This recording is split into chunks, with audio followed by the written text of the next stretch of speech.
Do Švajčiarska sme prišli pohodlne autobusom, obklopený nádhernými alpskými scenériami. Po príchode sme zamierili do Technoramy, kde nás čakal pútavý program plný technológie a zábavy.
Na fyzikálnej prednáške sme sa dozvedeli o výskume v CERNe, najmä o urýchľovači častíc a jeho význame pre vedu.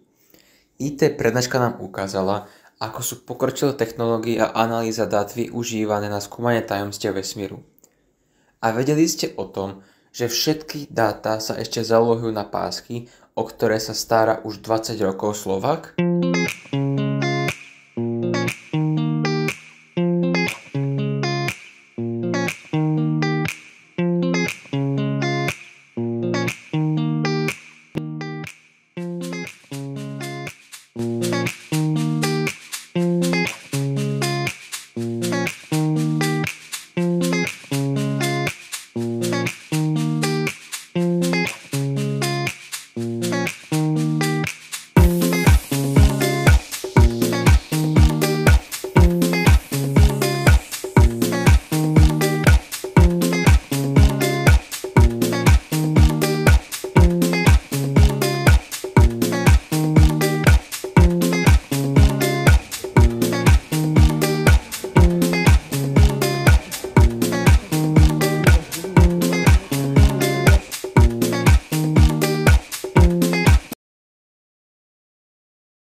V Einsteinovom múzeu v Berne sme spoznali život a dielo Alberta Einsteina, jeho vedecké objavy a vplyv na modernú fyziku.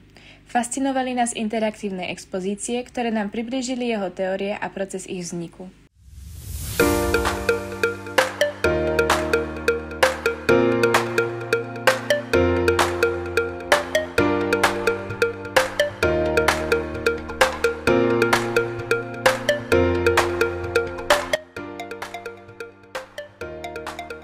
Počas prehliadky Bernu sme obdivovali historické centrum a známe pamiatky ako napríklad katedrálu svätého Vincenta. Nádherné uličky a atmosféra mesta nás úplne očarili.